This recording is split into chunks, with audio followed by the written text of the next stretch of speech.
जय श्री कृष्ण। राधे राधे दोस्तों। आप सभी लोग जानते हैं कि 8 अप्रैल 2025 के दिन यहां पर चैत्र महीने का सोमावर कामदा एकादशी पड़ रही है। दोस्तों, यह जो एकादशी है चैत्र महीने में पड़ने वाला सबसे बड़ी कामदा एकादशी है, क्योंकि यह चैत्र महीने में पड़ रहा है, जिसका बहुत ही बड़ा और विशेष महत्व होता है। और ऐसा दिन पूरे साल में सिर्फ एक ही बार आता है। और दोस्तों, आप सभी लोग जानते हो कि 8 अप्रैल चैत्र महीने का सोमावर कामदा एकादशी का अगर सबसे बड़ा कोई उपाय है तो वह एक दीपक वाला उपाय है। तो दोस्तों, इस चैत्र माह के पहले सोमावर कामदा एकादशी के दिन आप लोगों को इस वह एक दीपक वाला उपाय को जरूर करना है। बहुत सारे लोग होंगे जिन लोगों ने इस उपाय को ना किया हो, मतलब पूरा साल निकल गया और उन्होंने किसी भी दिन इस वह एक दीपक वाला उपाय को ना किया हो। पर दोस्तों, आपके पास एक आखिरी मौका बचा हुआ है, जो कि चैत्र महीने का सोमावर कामदा एकादशी के दिन। तो इस दिन आप लोगों को इस वाले उपाय को जरूर कर लेना है। भले ही आपने पूरे साल भर अभी तक इस उपाय को न किया हो, पर अगर आपने इस चैत्र महीने के सोमावर कामदा एकादशी के दिन अगर इस वाले उपाय को कर लिया तो आपको इस उपाय को करने का वह फल मिलेगा जिसकी आपने कभी कल्पना भी नहीं करी होगी। इसीलिए आप लोग इस वाले उपाय को एक बार जरूर कर लेना, ताकि आप लोगों के हाथ से यह मौका ना जा सके और आपको इस उपाय को करने का फल मिल सके। दोस्तों, यह उपाय पंडित जी ने अपनी अभी की ही शिव महापुराण की कथा में बताया है, जिस उपाय को आज हम आपको बहुत अच्छे से समझाने वाले हैं। इस वीडियो को देखने के बाद इस उपाय को समझने के लिए आपको कोई और वीडियो को देखने की जरूरत नहीं पड़ेगी। तो चलिए दोस्तों, उपाय को शुरू करते हैं। देखिए, यह चैत्र महीने के सोमवार कामदा एकादशी के दिन यह इतना खास होता है, इतना महत्वपूर्ण होता देखा है। कभी कभी बड़े बड़े पूजा पाठ अनुष्ठान से जो मनोकामना पूर्ण नहीं होते, वह चैत्र महीने के दिन एक छोटे से उपाय करने से ही आपकी मनोकामना पूर्ण हो जाती है। और बहुत सारे लोगों ने इस उपाय को किया भी है और उनको इस उपाय को करने का फल भी जरूर मिला है।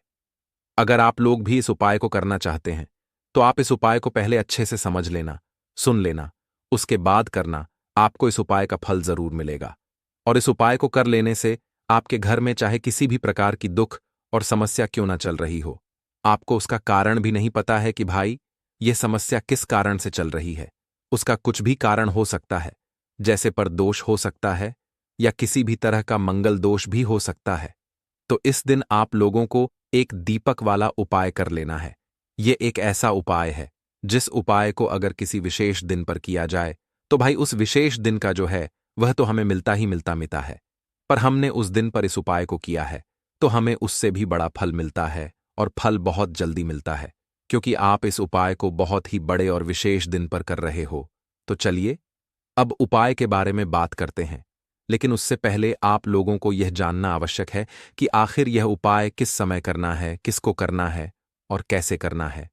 तो चलिए हम आगे आपको वीडियो में एक एक करके बता देते हैं, लेकिन उससे पहले अगर आप लोग हमारे चैनल पर नए हैं तो हमारे चैनल को सब्सक्राइब कर लेना और इस वीडियो को लाइक करके कमेंट बॉक्स में श्री शिवाय नमस्तुभयम ओम नमः शिवाय जरूर टाइप कर देना। तो दोस्तों, इसे एक दीपक वाला उपाय को हमें इस सोमावर कामदा एकादशी के दिन कैसे करना है, किसको करना है, किस समय करना है और कहां पर करना है, ये सारे सवालों के जवाब आपको इस वीडियो में मिल जाएंगे। और जो ये वीडियो देखेगा भाई, उसको इसे एक दीपक वाला उपाय जरूर करना चाहिए। और जब बात आ जाए एक दीप वाला उपाय की, तो यह सोने पर सुहागा वाली बात हो जाती है और यह एक बहुत ही बड़ा उपाय हो जाता है इस पौष सोमावर कामदा एकादशी का। तो अब दोस्तों, इस एक दीपक वाला उपाय को आखिर करना किसको है, सबसे पहले हम लोग वह बात जान लेते हैं। तो देखो, घर की जो बड़ी माताएं बहनें होती हैं, उन माताओं बहनों में से कोई भी एक बड़ी माता बहन इस वाले उपाय को कर सकती है। और दोस्तों, अगर आप चाहे तो अपने घर में से सभी सदस्यों को भी इस उपाय को करवा सकते हैं। अगर किसी व्यक्ति की खुद की कोई मनोकामना है, खुद की कोई दुख और परेशानी है जो कि वह अपने लिए ही करना चाहता है इस वाले उपाय को, तो वह खुद अपने लिए भी कर सकता है। बाकी अगर कोई घर में से ऐसा है जो कि अपने पूरे घर परिवार की सुख और शांति के लिए यह वाला उपाय करना चाहता है, तो भाई वह भी कर सकता है, उसमें भी कोई दिक्कत वाली बात नहीं है। कहने का मतलब यह है कि इस उपाय को हर एक सदस्य भी कर सकता है। और पूरे घर परिवार के सदस्य के लिए घर की बड़ी माताओं बहनों में से कोई एक माता बहन भी कर सकती है। माताएं बहनें अगर घर में उपस्थित ना हो या वह यह वाला उपाय ना कर पा रही हो तो फिर घर का कोई बड़ा सदस्य भी इस एक दीपक वाला उपाय को कर सकता है, चाहे फिर वह पुरुष क्यों ना हो। उसमें कोई भी दिक्कत वाली बात नहीं है। एक दीपक वाला उपाय को, आखिर इस उपाय को हम में किस समय करना, सुबह के समय करना है कि शाम के समय करना है? तो देखो, इस वाले उपाय को आप लोग सुबह के समय भी कर सकते हो और शाम के समय प्रदोष काल में भी कर सकते हो। अब अगर आप पूछो कि भाई सबसे उत्तम समय कौन सा रहेगा इस एक दीपक वाला उपाय को करने का, तो हम आपसे बस यही कहेंगे कि इस उपाय को आप सुबह के समय करेंगे तो ज्यादा बेहतर होगा। बाकी अगर प्रदोष का काल शाम के समय भी करेंगे तो भी अच्छा होगा, उसमें कोई भी दिक्कत वाली बात नहीं है। तो अब दोस्तों, जो अगली सबसे बड़ी और महत्वपूर्ण बात आती है वह यह आती है कि सुबह अगर हम उपाय को करेंगे तो हमें कितने बजे से लेकर कितने बजे तक के बीच में करना है, और शाम के समय प्रदोष काल में करेंगे तो हमें कितने बजे से लेकर कितने बजे के बीच में करना है। तो देखो, सुबह जितनी जल्दी हो सके आप उपाय को करने की कोशिश करना। बाकी अगर किसी कारणवश लेट भी हो जाओ, थोड़ी देर भी हो जाए, तो 8 या 12 बजे तक भी आप उपाय कर लेना, पर 12 बजे से ज्यादा देरी ना हो, ठीक है? इस बात का ध्यान रखना। उसके बाद में दोस्तों, अगर शाम के समय प्रदोष काल की बात करें, प्रदोष काल का जो समय होता है वह शाम के 6 बजे से शुरू हो जाता है। मतलब शाम के 6 बजे से लेकर 7 बजे के बीच का जो समय होता है, यह समय प्रदोष काल का समय होता है। पर अभी जो मौसम चल रहा है, इस मौसम में जो है शाम बहुत देरी से होती है, तो आप इस उपाय को 7 बजे या 8 बजे के बीच में भी कर सकते हो। मतलब शाम के 6 बजे से रात 8 बजे के बीच में आप कभी भी इस वाले उपाय को कर सकते हो, उसमें कोई भी दिक्कत वाली बात नहीं है। देखिए, व्यक्ति के जीवन में अगर उसे जल्दी से जल्दी अधिक से अधिक धन चाहिए तो उसको हमेशा श्री हरि विष्णु की उपासना करनी चाहिए। श्री हरि विष्णु से जुड़े हुए उपाय करने चाहिए, क्योंकि मां लक्ष्मी स्वयं कहती हैं कि मैं श्री हरि विष्णु के बिना कहीं नहीं जाती।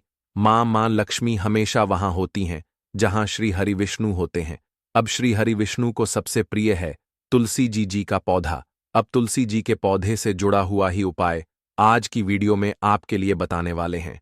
और यह उपाय इतना चमत्कारी है कि जिन लोगों ने इस उपाय को पूरी सच्ची श्रद्धा से किया है, उन्होंने इसका चमत्कार अपने जीवन में रातों रात देखा है। धन के रास्ते जीवन में ऐसे खुल जाते हैं कि आपको खुद भी इस बात पर विश्वास नहीं होता है कि कैसे आपके पास हर तरफ से हर जगह से पैसा आना शुरू हो गया है।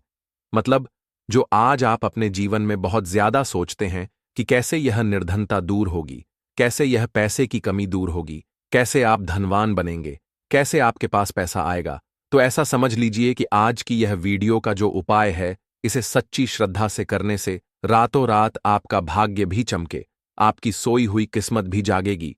तो चलिए बात कर लेते हैं कि 83 अप्रैल चैत्र महीने का सोमावर रम्मा एकादशी के दिन यह उपाय आपको किस समय करना है, कैसे करना है और कौन सा उपाय है, क्या क्या चीजें आपको लेनी है। तो देखिए, अगर आपके घर में तुलसी जी का पौधा है तब भी यह उपाय आप कर सकते हैं। तुलसी जी का पौधा नहीं भी है ना, तब भी यह उपाय आप कर सकते हैं।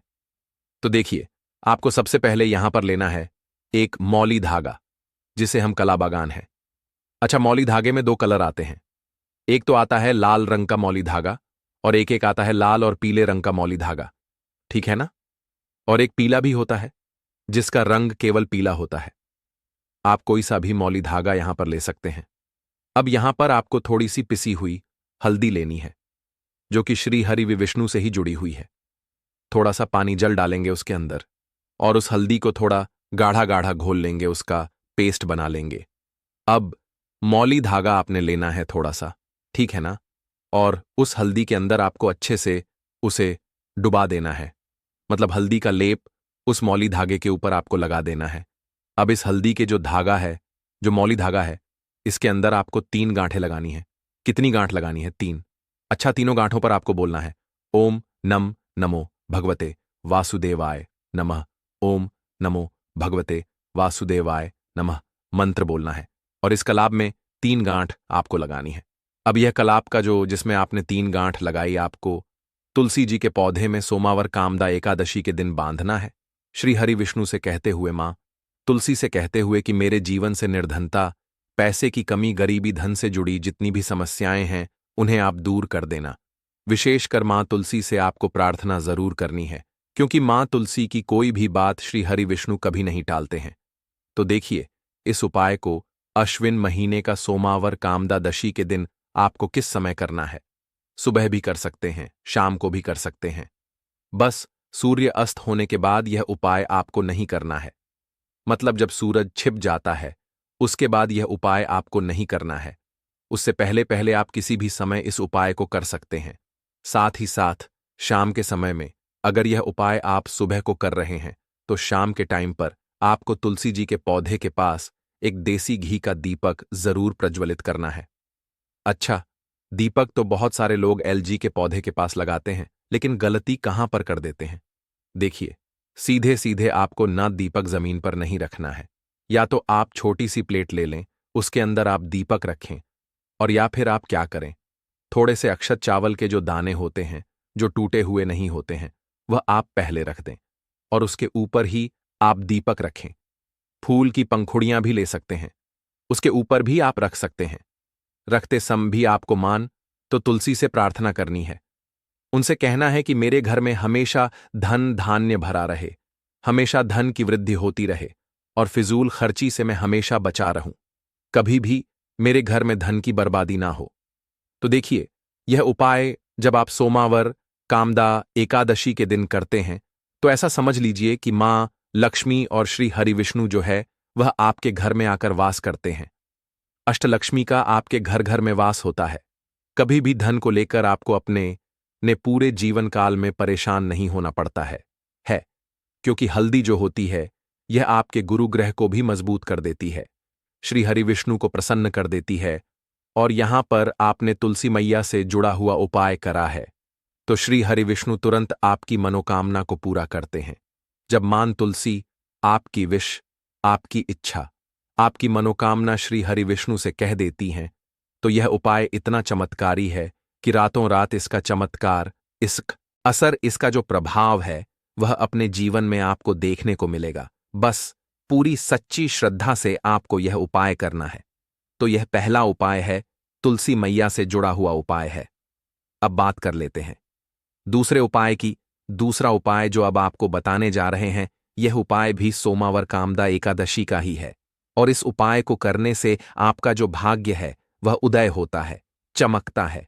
आपका भाग्य, आपके भाग्य में अगर दुख का तकलीफें है ना, वह आपके जीवन से दूर हो जाती है। क्योंकि देखिए, भाग्य में कुछ लिखा हो, उस जो भाग्य में लिखा है ना उसे भोगना ही पड़ता है व्यक्ति को, है ना। लेकिन भाग्य में लिखा हुआ भी आप बदल सकते हैं जब आप भगवान की सच्ची श्रद्धा से, मतलब पूरी सच्ची श्रद्धा से उपासना करते हैं, उनकी पूजा अर्चना करते हैं। तो देखिए, आपको करना क्या है।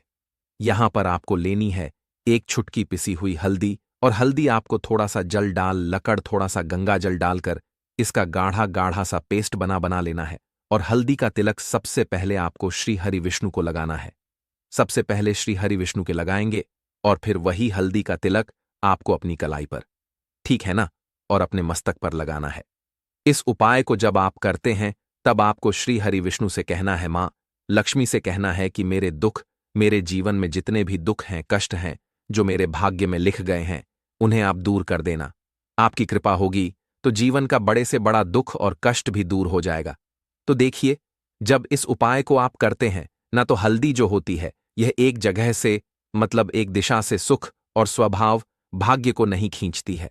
4 दिशाओं से आपके जीवन में सुख, धन, वैभव, समृद्धि, इनको बढ़ाने का काम करती है। इसीलिए कोई भी जब हम शुभ काम करते हैं, कोई भी अच्छा, जैसे शादी विवाह हो गया, तो उसमें हम हल्दी जरूर लेते हैं, क्योंकि हल्दी जो होती है ये सकारा ऊर्जा को भी बढ़ाती है, सुख सौभाग्य को भी बढ़ाती है, आपके धन को भी बढ़ाती है और आपके गुरु ग्रह को मजबूत करती है। अच्छा, हमारा जो गुरु ग्रह होता है ना, हमारी कुंडली में ये सबसे ज्यादा महत्वपूर्ण होता है, क्योंकि धन को बढ़ाने का और अधिक से अधिक धनवान बनाने का जो काम करता है वह गुरु ग्रह ही करता है। तो बहुत ही उत्तम यह उपाय है। इस उपाय को जब आप करते हैं, तिलक हल्दी का लगाते हैं, तो आपके भाग्य के जो दुख हैं वह सुख में बदल जाते हैं। बस पूरी सच्ची श्रद्धा से आपको यह सोमावर कामदा एकादशी के दिन उपाय करना है। साथ ही साथ बात कर लेते हैं अपने अपने तीसरे उपाय की, जो कि स्थिर लक्ष्मी के वास के लिए है। देखिए, स्थिर लक्ष्मी का वास मतलब पैसा घर में आता है और खर्च हो जाए है। अगर ऐसा आपके साथ हो रहा है तो बिल्कुल आपको यह गलती नहीं करनी है। यह तीसरा उपाय जरूर करना है और इस आपको बिल्कुल छोड़ना नहीं है। देखिए, महादेव ने स्वयं इसके बारे में बताया है। तो आपको क्या करना है, आपको यहां पर एक देसी घी का दीपक तैयार करना है। तो आपको यह दीपक जलाना है बेल पेड़ के नीचे। तो बेल के पेड़ में शाम के समय धन की देवी माता लक्ष्मी वास करती हैं और महादेव ने स्वयं कहा है कि जो व्यक्ति शाम के समय बेल पेड़ के नीचे दीपक जलाए, कभी भी उसके घर में धन की कमी होगी, नहीं तो स्थिर लक्ष्मी का वास होगा। तो आप यह उपाय जरूर करें। एक दीपक बेल पेड़ के नीचे अगर आपके घर के आसपास है तो जरूर लगाएं।